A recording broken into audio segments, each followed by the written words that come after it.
Hello Internet, welcome to another edition of me, James, standing in front of a camera talking to you about our new coffee release at BlendingRoom, which this week is a washed coffee from Guatemala. As usual, I will talk about the roast profiles, the coffee's aroma and its flavor, how I think you could brew it, and this week I'm going to introduce the notion of roast color as well. So let's get into the profiles. As usual, I have done 3 batches. Each of those batches were 12 kilos in starting weight, which represents 80% of the nominal load for our Loring S15 Falcon. I targeted a roast time of around 10 minutes, which I think would work well for a washed coffee from Guatemala. And the post-first crack development time, again targeted at about 1.5 minutes. I choose this at the minute because I feel that this promotes enough fruitiness, but also texture and balance within the cup.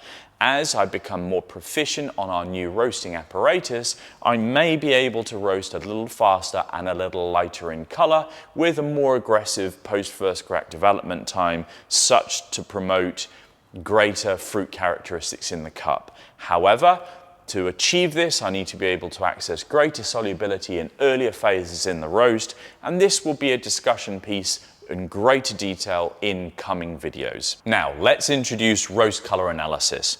This here is an apparatus produced by a company called Lightells, and it is a roast color meter. It shines light on a bed of ground coffee and refracts that light back into a sensor. The sensor then will process that information and give me a number. We use those numbers to tell us how light a roast the coffee is, and we use that number then for every batch thereafter as a measurement for consistent roasting. Color is chemistry, chemistry is flavor. So let's see what color this batch is. Right, 95.2. So this is extremely light based on this color. 95.2 is a very light color for me, but the lighter the color, it means that we have a greater ability to access the inherent fruit characteristics and be able to promote a greater transparency within the cup. As the color gets darker in the roast, you'll get chemistries that promote more bittering compounds, some additional smokiness, and those are things that I don't like in my roasting. I like to be able to present well-balanced, but transparent, clear, and crisp flavor clarities. So, for this batch of this coffee, 95.2 on the Agtron Gourmet scale is exactly where we're at. Now that I've talked about the roast profiles and the roast color, how do those things come together in taste and aroma in the cup? Because that's why we're here. So let's first dig my nose into this cup and see exactly what it smells like. I'm getting a little bit of red fruit, so maybe something like fresh strawberry, and a very dominant character of brown sugar, like a caramel sweetness on the nose.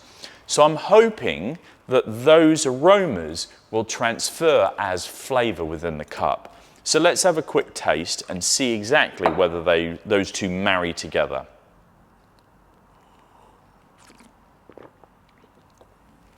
And they absolutely do.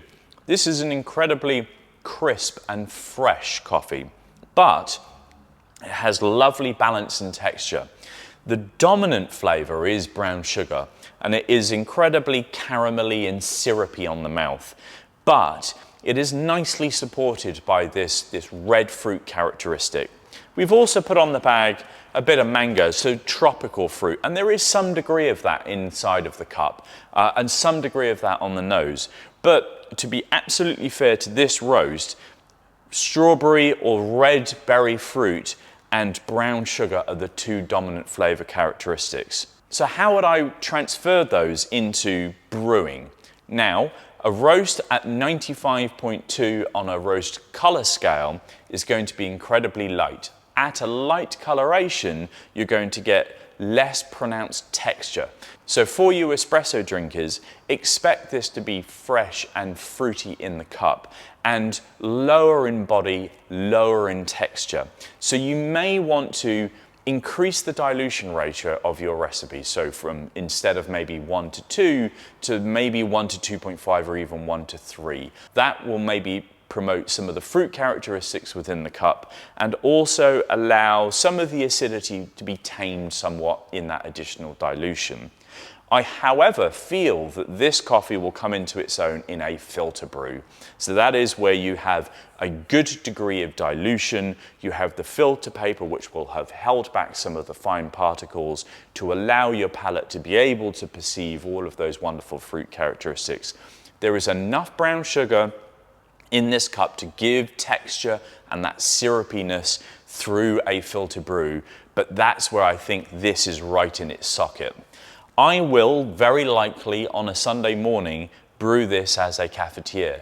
Cafetiere or full immersion brewing is my favored Sunday easy brewing. It's not complicated. I don't have to think about it. I don't even have to wear my coffee hat on a Sunday.